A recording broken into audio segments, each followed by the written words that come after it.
Alrighty. How's it going? Good, man. How are you? Pretty good. Tired. You know how it is. Aren't we all? Yeah. So let's just go ahead and start introducing yourself, man. Cool. I'm Eric. I have a DJ name that goes by Doostah. Mm-hmm. Born and raised in San Francisco. Wait, hold on. What are you looking for? Let's redo this. What are you looking for? What do you mean? What am I looking for? In the answer. No, that's actually was good. Like, just say what your background, where you're from, born and raised in the Bay, and moved down here. Just very quick synopsis. Cool. It doesn't have to be too in depth. Cool. Let's redo that. All right. You ready about that? Yeah. All right. Well, yeah. Just go ahead and introduce yourself. Cool. My name's Eric. I go by Doostah. That's my DJ name. Mm-hmm. Born and raised in San Francisco. Currently living out in OC in Garden Grove. I moved down here to go to school in Long Beach and then decided to stay down here. Okay, so how long you been down here? I want to say almost 10 years now. Damn.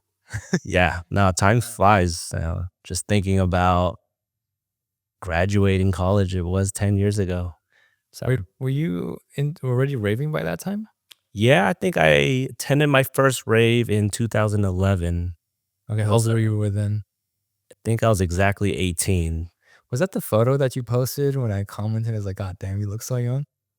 I'm not sure. Yeah. I know. I do remember it was out in Shoreline, out in Mountain View. $20 rave ticket. Got to see Cascade for the very first time. Bucks? For $20. I mean, you're not going to see festival prices like that anymore, you know? No. Huh. Okay. So let's take a step back then, like way back when you were in San Francisco. What was young Eric like? I mean, was he even into EDM at that point? Man, I would have to say I had an early exposure to electronic music. Yeah. I definitely got influenced probably from my brother, my older brother. He introduced me to, I guess, at a time people would call it like Asian trance. I don't know if that's correct, but it was like DJs like DJ Baby Boy, DJ Mango.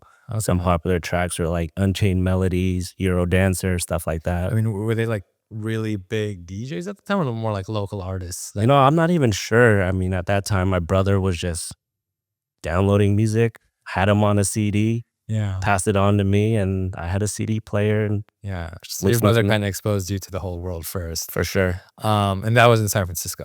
Yeah. Okay. And then you moved down, this is like 18, you moved down for college? So I probably didn't move down until I was 20. So I did like 2 years. I did a year at UC Santa Cruz and then 2 years in community college. Okay. And then by that point, were you even touching decks by that point? I want to say I started touching a deck probably when I was 22. Okay. So a little bit afterwards. Okay. Yeah. Okay. Man, that means I've been doing it for 10 years now. Yeah. Damn. All right. I mean, we're definitely gonna get into that in a bit. But by the time you moved down here, you already kind of had a couple years under your belt. Would you say when you moved down here, you really started to kind of like, quote unquote, explode in the scene, like really get involved with it? Yeah, I mean, I can definitely give you a timeline of how this like played out. Yeah. You know, 18, I went to my first festival. I was also 18 when I went to my first EDC. You know, I think right when I got exposed to the scene, I kind of went like full force. You know, I went to, I believe it was the very first Escape from Wonderland that SoCal ever hosted it. And then I think for me, when I was going into college, I got accepted to San Diego State. And then I got waitlisted to Long Beach. And part of my deciding factor of wanting to go to Long Beach was it was closer to LA. It was closer to the EDM scene or nightlife, you know? Yeah. Of course, San Diego, during my time in college, they had their own scene. I think one of the biggest parties at that time were like LED parties. Oh, yeah. I mean, LED parties were off the hook, man. Like some of the best moments My first in my one- college career, you know, like raving career for sure. And the fact that they went till 4 a.m. at like a 18 to 22-year-old, like, Yeah.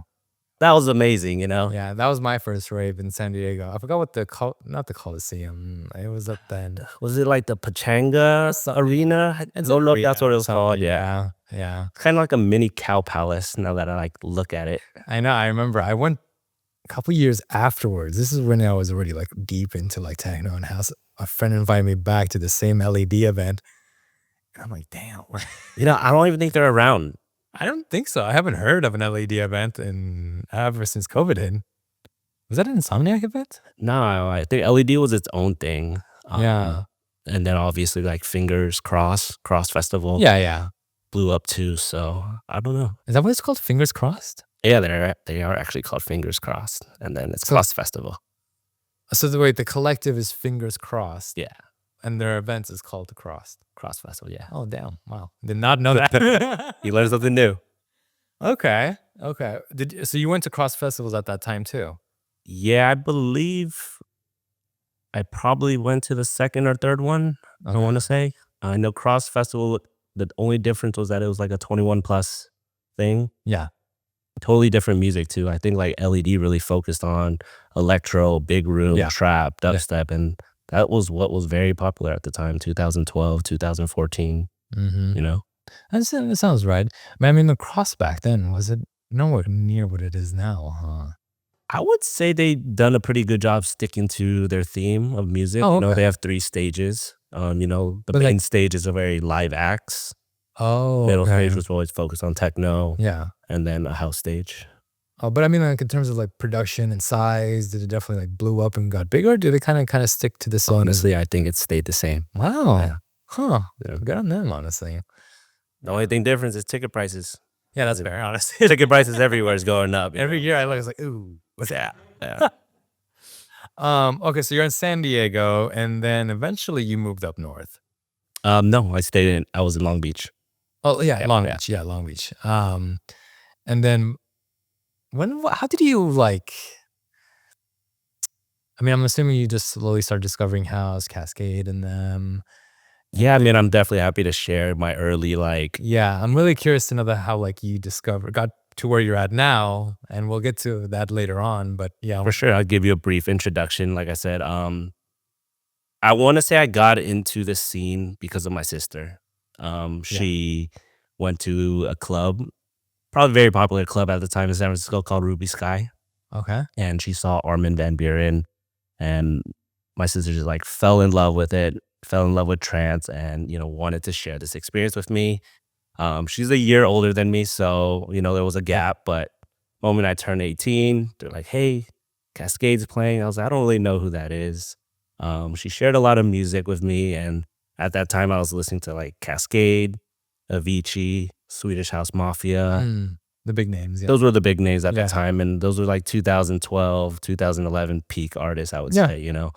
And then I think just for that time frame of like 2011 until I want to say 2016, 2015, it was when I was introduced to like more SoCal events like Hard Summer, Day of the Yeah. Dead. And I think that's where I really got exposed to more of like a different experience, because Hard Summer events, they brought out trap, they brought out some techno artists. They would have curated stages like Dirty Bird. So like That sounds great. those are things that was very new to me at that time. Those Yeah. were different sounds. And I think I remember this one time I went to a Day of the Dead, and a friend of mine, her name is Brittany, she introduced these artists called M9 Edge and Dance. What is it called? M9 Edge and Dance. Uh-huh. I didn't know who they were, listened to some of their music, and that's when I was introduced to G House, Gangsta House. And I remember like watching their set, and I was like, this is really cool.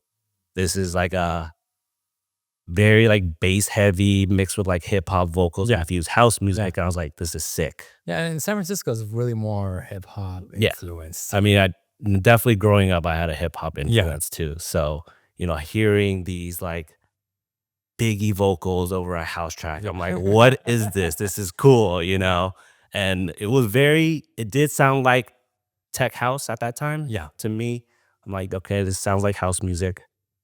And I think from there, I really got into like tech house music, got into Dirty Bird. And also like Day of the Dead is when I came across Cyrus D, not knowing like what it was, but Cyrus D, Eric Prince, he's very known for his long build up. Yeah, yeah. And then, when the drop, if you want to call it that, is pretty subtle, but I mean, it hits. Yeah. And I was like, dang, I'm like falling into a trance. Like, Yeah. it was a cool feeling.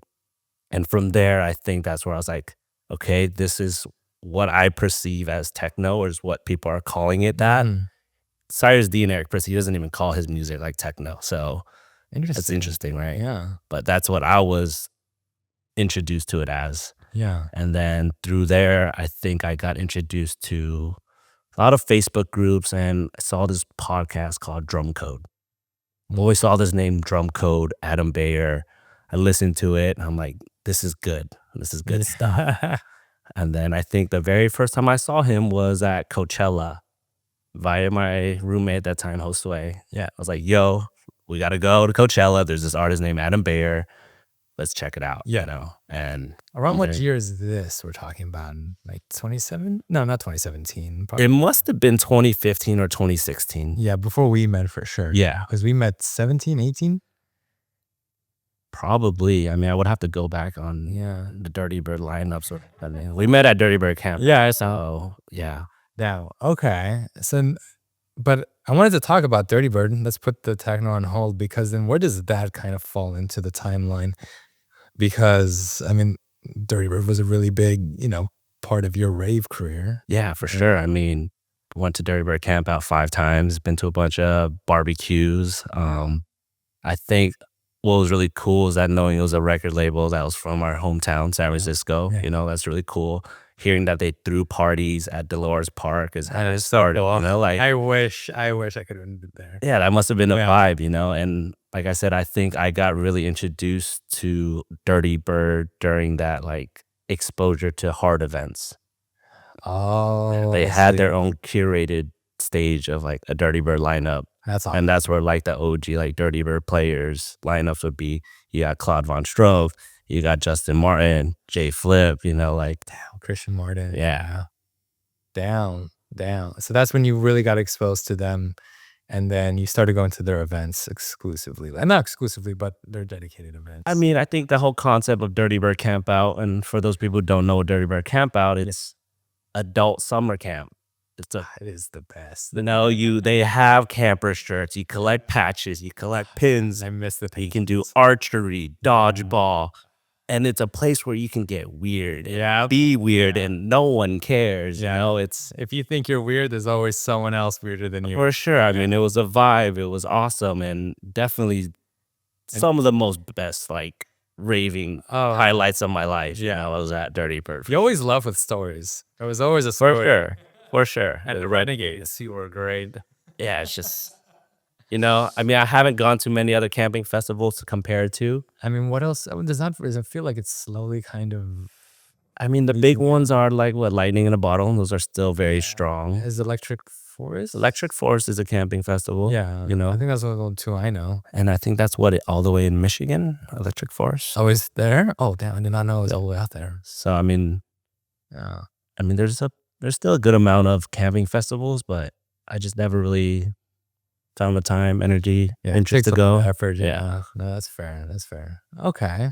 So now, we're pretty much entering, like, you're pretty much senior almost in the rave scene. You're discovering techno. You're starting to really, like, fall down that rabbit hole.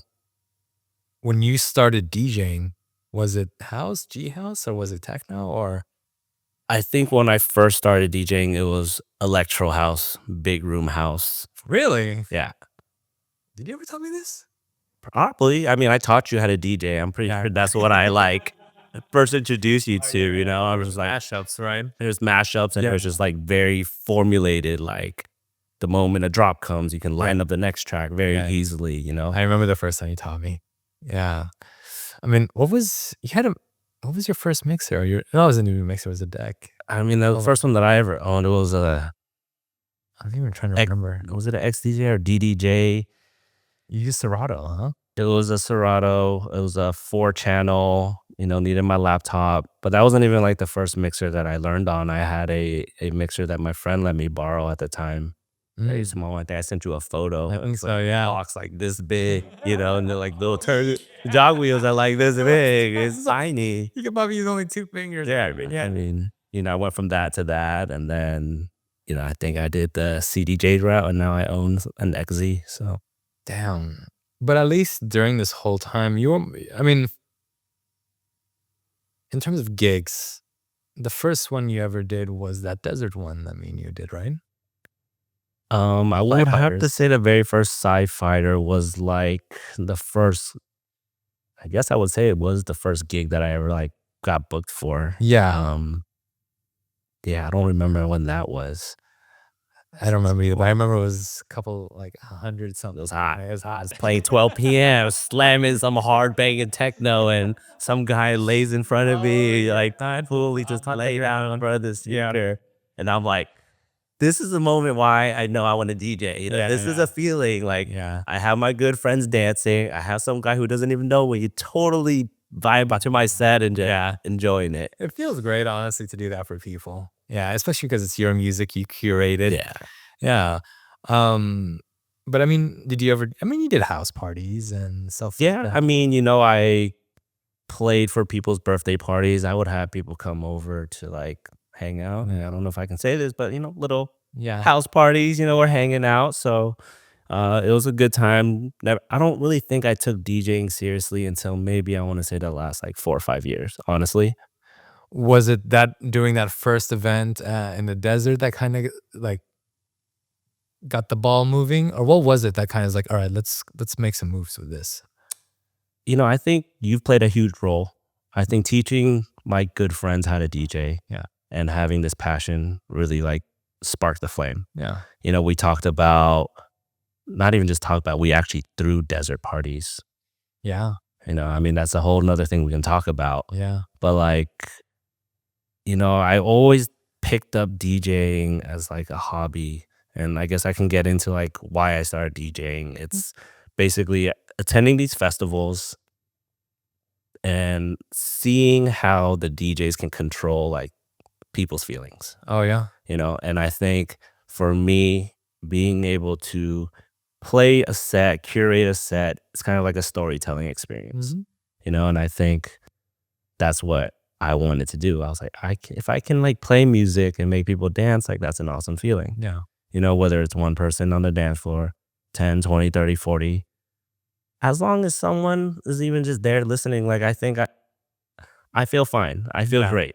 Someone's there to listen to my music, and it's just a chance for me to really express emotions or feelings through Yeah. music. I think that's the most important thing, I would say. And I think you even told me some of your best mixes you've done from like more emotion and I places. mean, definitely, like, I have one deep house set on my SoundCloud, Yeah. and I don't ever play deep house, but man, I went through like a heartbreak, and I can tell you that mix like sounded really, really great. Yeah. And then my very first like Revolt transmission mix, I think I told you about that. Like I remember that one. every track had a meaning, a story, and it followed the theme of what Revolt transmission was. And Yeah. it was a cool mix, yeah. I mean, when you were making that mix, you just kind of got lost in it, huh? Or you didn't even notice an hour went by?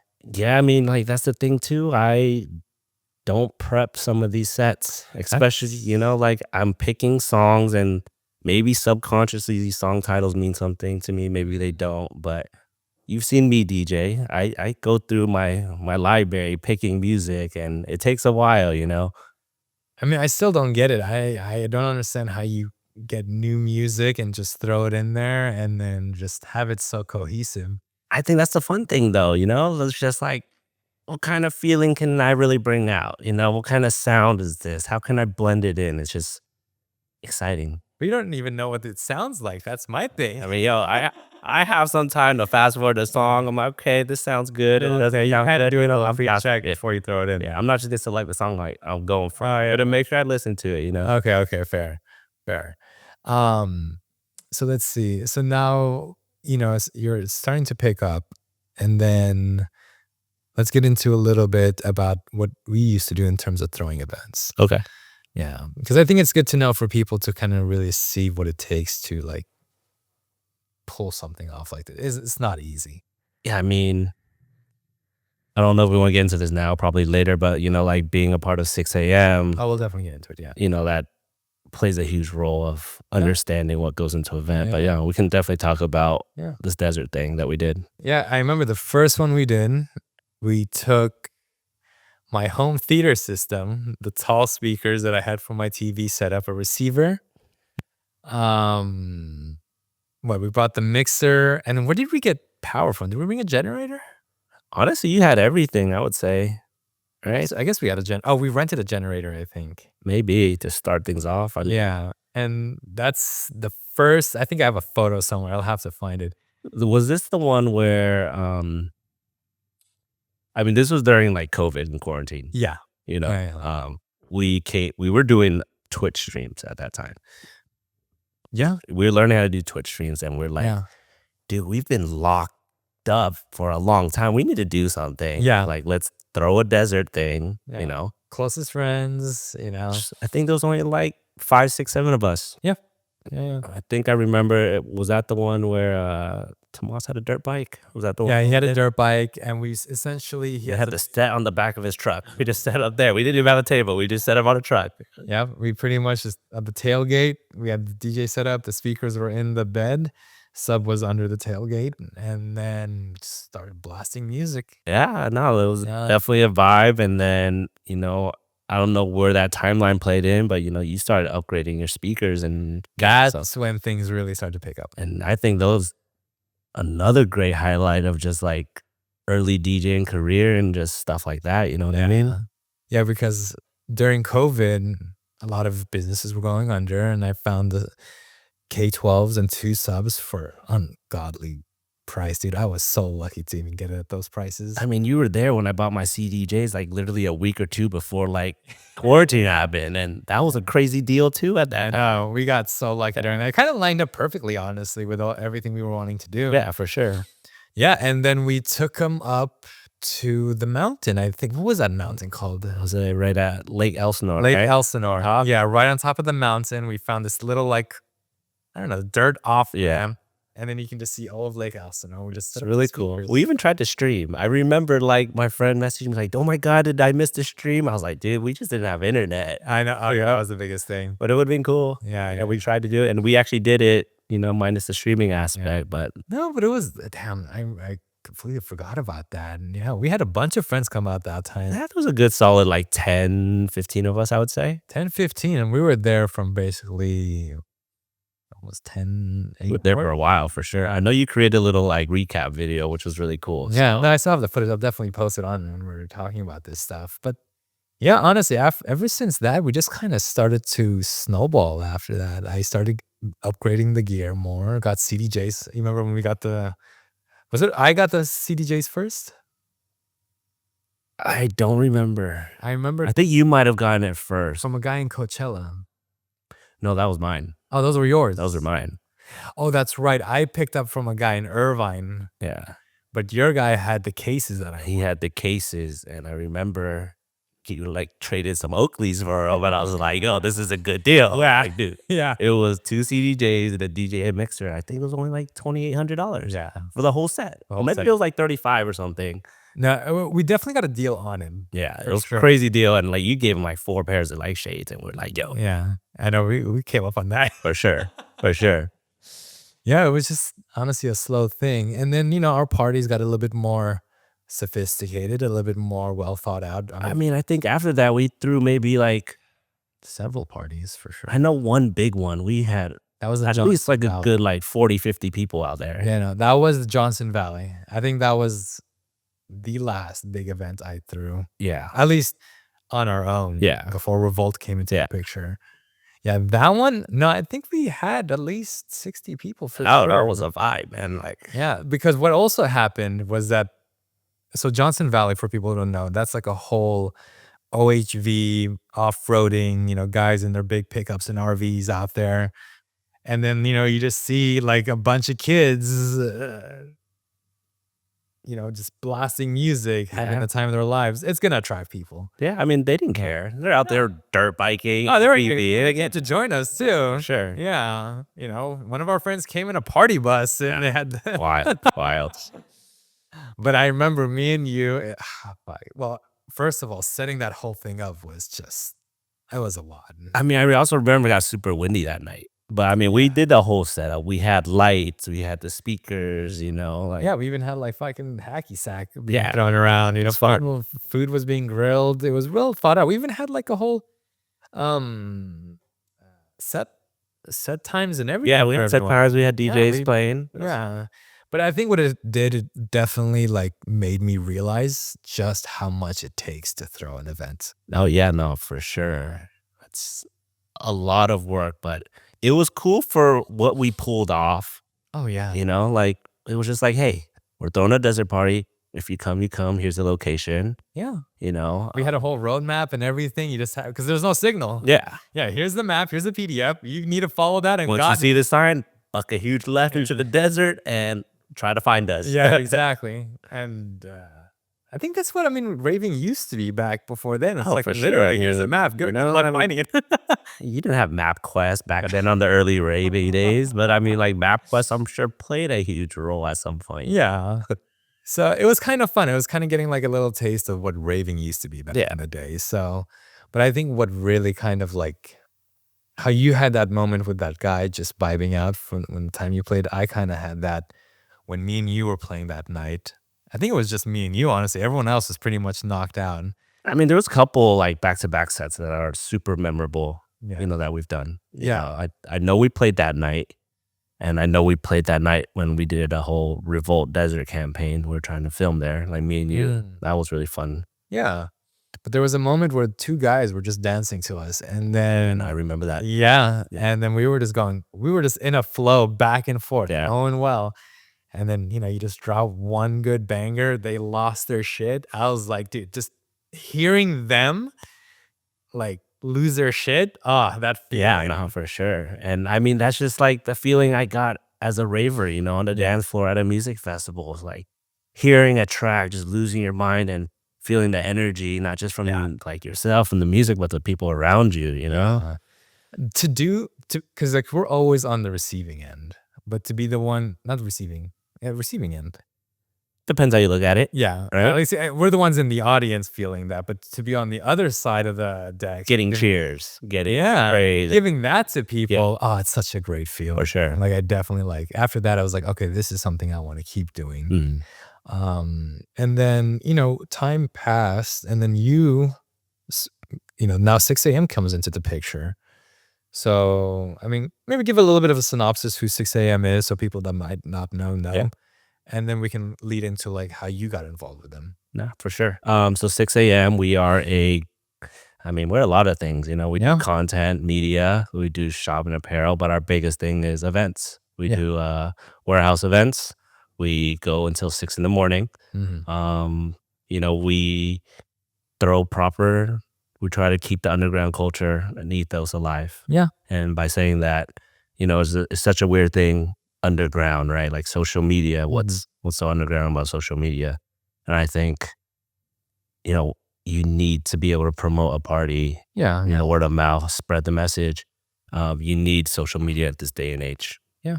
I mean, But you I have to think- adapt to it. Well, now that I see it, a whole like underground like warehouse party, I would kind of say it's really educating and teaching the community what about the underground, Do you feel like now, at least, there's been a wave of new ravers coming in after the whole COVID thing? Or Always. I mean, I think a lot of things came out from COVID.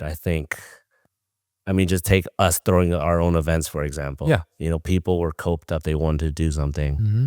People were stuck at home watching Twitch streams of DJs. I remember that was huge back then. We had drive-in raves where we had to pull up in our cars. Oh, A weird concept, but they did it. We did it. Yeah. We got to experience it. But I think coming out of COVID, a lot of people had a lot of pent-up energy. They wanted to go out. Yeah. And, it was really hard for me to say because I started at 6 a.m. because things were opening up again. Mm-hmm. And they put out an application form. Yeah. And, at that time, you and I were discussing with throwing our own parties. Yeah. I remember brainstorming. What does it take to throw a warehouse party? We had our little like notebook we're talking about. Or how much alcohol do we buy? Yeah. How much is the venue? Is the sound equipment that you have enough? Like, Yeah. these are the conversations we were having. I And remember that. at that time, like 6 a.m.'s like, hey, we're looking for volunteers. Yeah. And I'm like, I want to do this. I want to learn how to throw a warehouse party, Mm-hmm. And I think I got fortunate that my application got selected. And I think just the timing of things that they needed help for their events, I got selected. Yeah. So, I mean, I can get into like how I got into 6 a.m. is through this volunteer application, which is still available today, But I think I entered with the mindset of like, I want to know how to throw a party. Yeah. So I started as an event volunteer, and it was one of those things where like, I'm gonna grind and put my like heart into this. We're checking the dance floor, we're clearing trash, we're putting toilet paper in the porta potty, we're telling people no recording, no photos at our events. And like, it definitely takes a certain someone to want to stay up till 6, 7 in the morning, changing porta potties Oh boy. and clearing up trash and stuff like that. But You have to want. you also want to like be it. Like, you have to enjoy the music, I think, and you have to like understand it's more than just like an event. Yeah. And from there, I put in my grind, I put in my hustle, and I'm just gonna share this. I'm sure Gia, who 6 a.m. He hates being like the leader or whatever at 6 a.m. But he's the one who started it. Yeah. I remember one day just like flyering an event with him, and to me, I was just like, man, this is a little intimidating. I'm about to go flyer an event with the owner of 6 a.m. Like, I think this was one of my very first times flyering, and I'm sure everyone who attended a music festival, leaving a club, has experienced someone passing out flyers. You're just like, get out of my face. I don't want this. Or maybe you're like, oh, cool, I want to check it out. Yeah. But like, you got to say the DJ name. You got to tell the date. Like, you got to catch these people's attention as they're leaving, whether they're fucked up, they're drunk, or like whatever it is. Yeah. It's like, you got to spread it. So I just remember he had a box, and he goes, all right, just take whatever flyers you can. If you can fit in your pocket. Like, when we hand these out, we're done. And I had a backpack with me, and I was just like, nah, like, I have a backpack. We're putting all the flyers in here, and we're handing all these out, And then I remember that day or later in the week that he just told me, he's like, man, like, this guy Eric, he's willing to like do more, Yeah. And I think that's after that night, he was like, hey man, like, send me your resume. Let's see what, I like your dedication, your drive and stuff like that. And I sent him my resume, and he saw my resume that I was in a co-ed business fraternity. And I think, everyone always talks about like, oh, fraternities, there's partying, but no, there's business fraternities. And from that, he kind of saw that like, oh, this guy has like a business mindset at such a young age. The fact that you want to join a business fraternity, like, must mean you're kind of like business oriented. Your mind's there. Yeah. And I think that really highlighted, Like, my drive. yeah. And he saw like what I was trying to bring to the table. And he gave me a chance, he gave me an opportunity. And from there, it just like really took off. So what was, I guess, so you were a volunteer, but then what was that first official position that you got with them? It was a marketing position. Yes. And then I started as a shop marketing and like a social media marketing person. So shop marketing was creating like content to market our apparel, merchandise and stuff like that. But it was kind of like, they showed you the ropes, they gave you. No, I definitely have to give props to David, MiG35. He was my mentor at that time at 6 a.m. Yeah. He was leading the marketing department, and he kind of showed me the ropes of a lot of marketing stuff. Prior to 6 a.m., I had marketing background at an internship for like a PR firm. Just doing like social media and stuff like that. And I think that also helped on my resume. Like, oh, this Eric guy knows marketing. 6 a.m. is a marketing department, Oh, so you guys were just starting the marketing department. Yeah. It wasn't even, when we say marketing, we're talking about just Instagram or anything that has to do with the photo or video. Uh, it was primarily like social media marketing. That was like the very like that was my role at that time. Okay. Social media marketing, yeah. So I do want to kind of step back. There was this one moment I remember you posting a photo with Sarah Landry. Okay. Was that your first event you worked at? That was my very first 6 a.m. event that I worked at as a volunteer. And Yeah.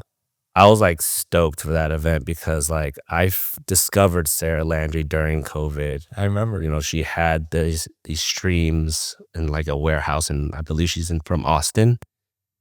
Is she from Austin? I am not 100% sure, but I know like that. But she's from the States. Yeah. But I think she lives out in Europe now. Okay, I was going to say. Yeah.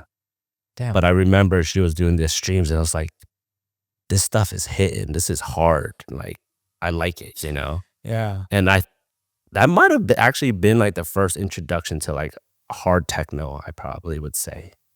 Okay. And I didn't even know like hard techno was a thing Yeah, at yeah. that time. Like, Well, I don't even think hard techno back then was as huge as it is now. I mean, there's definitely like artists pushing that sound. I mean, the sound has evolved over the last few years for sure. Yeah. But I mean, Sarah Landry at that time had a very unique taste. She had like those hip hop ratchet like vocals and remixes on her track. Yeah. And I'm like, with my gangsta house influence background, I'm like, this is sick. Yeah, it's a hip hop like ratchet, in like some heavy beats. You know? Yeah, yeah. And I remember when you posted a photo with her, I was like, damn. Yeah, I was actually wearing a Resonance shirt. I remember that. Yes, I remember, dude. But that's the thing. It was just kind of watching you kind of just, you know, get integrated with that scene and slowly build yourself up. Yeah, I mean. And then how many years have you been with them now? It's been 3.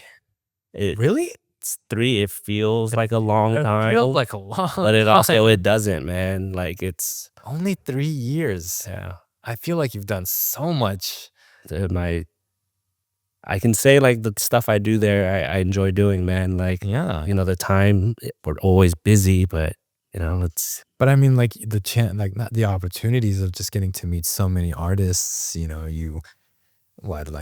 Enrico at one point, you got to have a conversation. I mean, I even got to meet Adam Bayer, which Yeah. I have to say is the peak of like why I got into techno, you know what I mean? And that's an awesome moment. And it's kind of crazy just being involved in this scene, you know, like I think we can just go back to me, what my purpose of entering 6 a.m. and like it totally shifted, you know, I would say. Yeah, yeah. Like I didn't know I wanted to do all this marketing stuff, but like I really grown to love it. Yeah. You know, and I think it's the music, it's the community, it's the team, and kind of just everything, you know.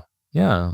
And so, you know, there's the work you do for 6 a.m. Let's talk a little bit more about where your DJ career is right now. You know, you've done some pretty notable events. I think that there's that Guam one. Yeah, no, 6 a.m. they do a festival called EIF Festival out in Guam. That was probably one of the best experiences I've had as a DJ. I mean, there's many memories and moments as a DJ, don't get me wrong, but like I got to travel like all the way to another side of the world. Yeah. You know, I wish I can say it was a out of country like DJ set, but it wasn't because Guam is part of USA, you know, but it was cool. And it was kind of a very surreal moment, like getting picked up at the airport. I was like, whoa, you know, You're like, getting the experience, honestly. you know, like this is what artists get to experience.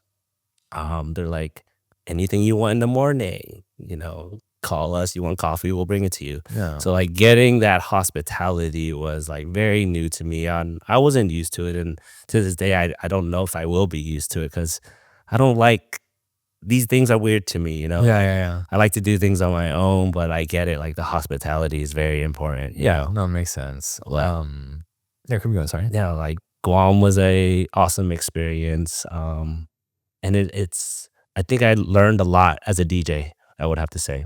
In what way? We're gonna give an example. You know, so at this time, it was 2 years ago that I played in Guam, maybe just last year. I would have to say I primarily wanted to DJ like techno music. Okay. And at that time, to my knowledge, Guam wasn't exposed to that. They're not exposed to techno.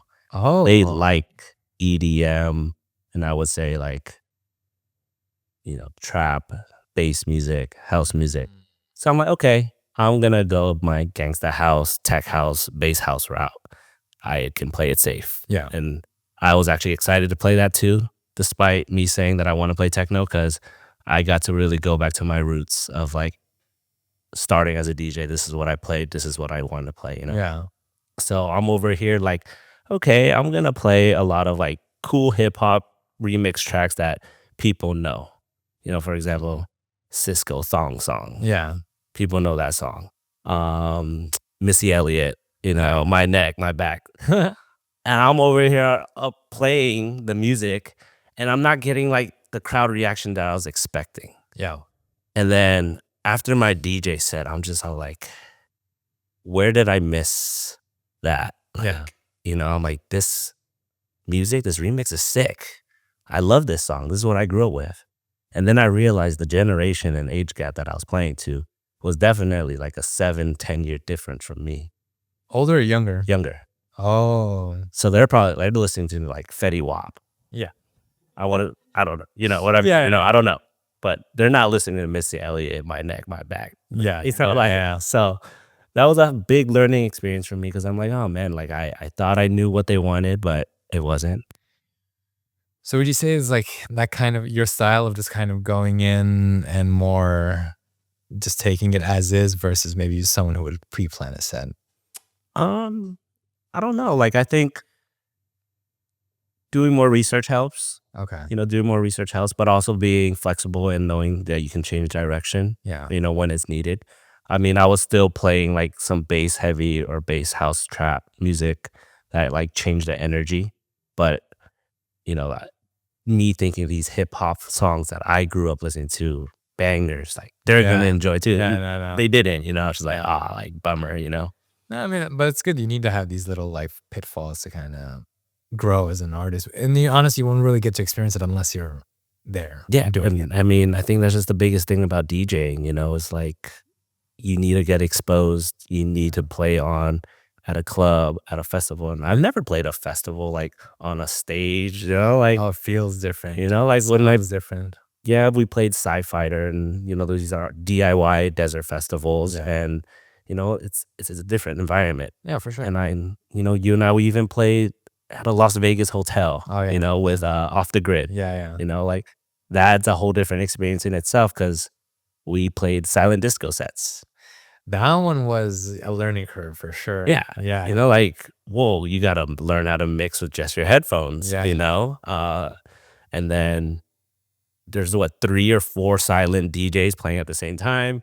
You can see who's tuning into you. That was a real, and like, like that's nerve wracking too. You're like, oh man, like there's no one listening to me, or like, oh, cool, majority of the people's listening to me. Like, I'm cool, I'm doing a good job, like, that's reading the room, reading the crowd, and it was different because there was like a dubstep or DJ playing at the same time. There was a house DJ, and there's just us playing techno. It was a drum and bass, dubstep, house and techno like lineup. Yeah, that was fun though. Yeah, that was definitely fun. Yeah, definitely one of the most memorable ones. I mean, we can say we played in Vegas. Hey, a win's a win. Not a lot of DJs decided, but it wasn't like XS or Win and Encore, but like it's all good. We played in Vegas.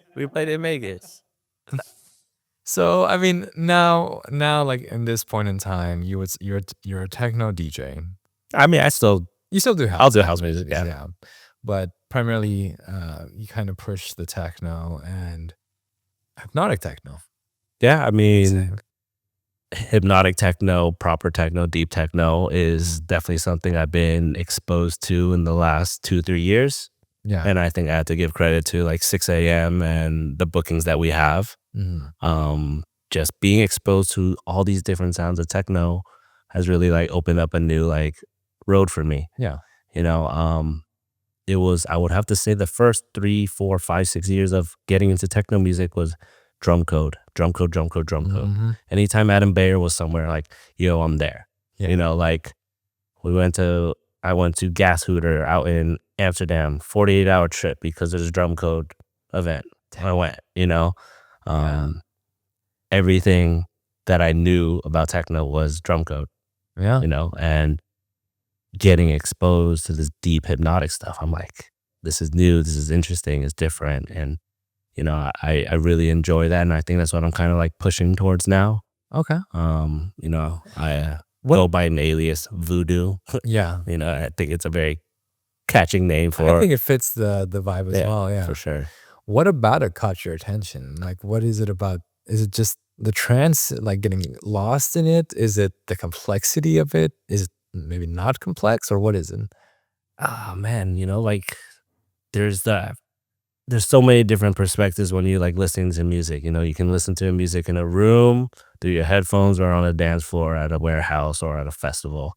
And I think what I really like is the raw, like deepness, Mm-hmm. trance that you can get into. The elements that kick in for the tracks. It's just very subtle, but it's very impactful. Mm-hmm. And I think what I really enjoy is just, and I think it plays a huge role, like us not having a photo video policy at a warehouse, like really plays a huge role into that. It's like people are really in there deep, getting lost into the music. Yeah. And I would have to say, like, it's interesting because like voodoo is very like a dark thing, right? Mm-hmm. Like casting spells, Yeah. Yeah. whatever you want to call it. And I had a conversation with someone, and they're like, "Don't you think that's a little dark?" And I'm like, "Well, I think yes, but it's also an outlet for me to express Mm-hmm. some of these dark things that I might be experiencing in life." Mm-hmm. You know, don't get me wrong. I love the bangers. I love the driving peak time techno. Like, Yeah. Yeah. uh, Yeah. Yeah. I think anytime I'm playing like a big room driving like techno song, I'm gonna look at you for your reaction. You're like, "Damn, Yep. Yep. I always. when are you gonna get that song?" Or when we're going back to back. Or just Shazamming it real quick. Or we'll go back to back and we're like, "Oh, dude, I'm gonna one up you. I'm gonna do it. I got you. All the time. Don't get me wrong, I love it. But I just think as I'm getting older, that's just something that I enjoy. Yeah. No. Yeah. And Yeah. don't get me wrong, I'm not bashing on other genres of techno right now, but it's just what I'm into, and it's cool. It's reminds me of what got me into raving and like learning all these different genres of music. Yeah, especially techno because it has so many subgenres Yeah. to it. I mean, there's like house has a lot of subgenres. Techno, I feel like has I mean, double. every like genre, trance, melodic trance, psy trance, tech trance. Yeah, You have like, drum and bass, dubstep, and melodic. that is true. Yeah, it gets really deep the Yeah. more you get into it. I mean, so at least for 2025 now, what is like? Is there like some goals? Is there something you're aiming to do or accomplish that we can look forward to? I mean, there's definitely a few things. I don't know if I can talk about it right now, Yeah. but I mean, one thing I can say, like, as of yesterday, I am officially the event marketing manager at 6 a.m. As of you said yes. as of yesterday. Oh, shit. Yeah. Congrats on that. Thank you. Yeah. I also have an opportunity to play a 6 a.m. work warehouse event. Okay. I just don't know who I want to play for. That is a big question. Yeah. And I've asked you this before, like, who do you think I should play for? And I think I'm just in this constant, like, do I want to play a peak time driving techno set? Do I want to play a hypnotic voodoo set? And it's like, maybe I can do both, I don't know. I really have to think. Of course, Yeah. you're happy to like spitball any DJs or lineup. Like, who would you like to see me on a lineup with? Someone who's taught you how to DJ, someone who's got you into the techno scene. Who do you? I think when you asked me that question, I think you asked me that question before. Yeah, And I responded with Sarah Landry. But that was Sarah Landry when you first met her. like 3 years ago. Yeah. Now, that is, at one point I would have said Richie Hada, but I don't feel like that's you anymore, honestly. I mean, maybe like a hypnotic, like proper set, but I mean, there was that one set that he played the year we saw him last in February. March. March? Yeah. At the big warehouse, and it was relatively new. Yeah. Was that a fairly hypnotic set, in my opinion? Man, I can't remember. I remember getting lost in the sauce in that one. I was just getting pulled into the front, honestly. Yeah. I'm gonna have to give some thought on that one. Yeah, for sure. I'm still having trouble thinking, Yeah. Yeah. I mean, like, things to look forward to in 2025 is, yeah, I mean, I'm gonna embrace this role as a 6 a.m. event manager or marketing manager, which is really awesome for Marco and Gia and the whole 6 a.m. team to kind of like trust me in. Yeah. And like, I think just going back to what we discussed earlier, it's just, I joined 6 a.m. to want to learn how to throw a warehouse party so that me and you can throw a warehouse party one day. And I mean, don't get me wrong, it's that opportunity for us to throw a warehouse party is still there in the future. 100%. It will. I'm down to throw one. I just think a lot of what's happening, I don't want to like close any doors. I want to keep my doors open. No, But I think things to look forward to in 25 is that probably more mixes for me. I think I finally got my own like DJ equipment or like sound that I enjoy playing on. Yeah. So, like that. So just looking for more mixes. Hopefully a 2025 work 6 a.m. debut. That's gonna be a fun. Not a techno market, but like a warehouse event. That would be cool. But yeah. Yeah, and then like before we wrap up, there's other things at 6 a.m. dude. Like if you're the techno market is a fun one. I think I went to my first one not too long ago.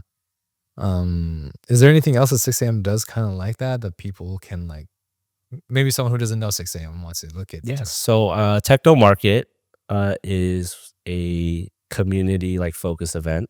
We have DJs, but we also invite vendors to come like merch to sell stuff at the event.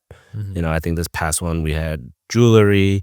We have our Shop by 6 a.m. merch booth tent. We had flash tattoos, piercings. I remember that, yeah. Yes.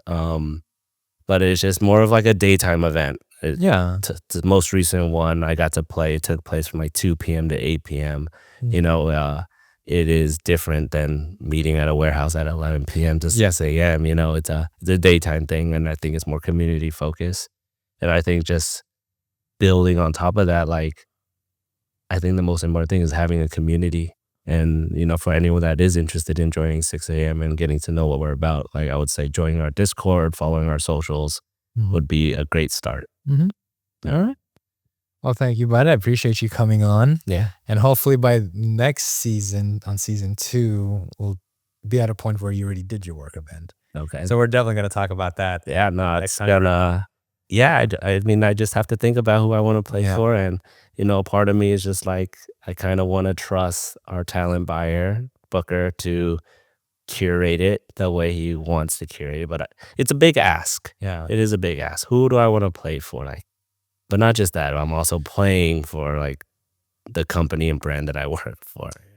Who was that one that me, you, and Julio saw? You told me was like even better than the Adam Bear CRSD said. You remember that one? Oh, yeah. Highlighted this year, like one of the top sets. So it's the Oscar Mulero back-to-back, Adriana Lopez. Like, that was proper hypnotic back-to-back goodness. Seeing them on 2 different mixers, and I'm just like, wow. Yeah. Mind blown. This is so good. And I mean, like, it was so good that I even tried to mimic it with you. I remember that. That was fun, though. Yeah. So I would say for now, I'm going to put that in as my vote. We'll see if it changes the next time we meet up, though. I mean, hey, that's the hypnotic route. And I think having those 2 options of if I want to do a voodoo set or a Doostah, set, then those would be pretty good right there. Yeah. All right. Well, cool. Thanks, bud. I appreciate you coming. Yeah, man. It's awesome. Definitely.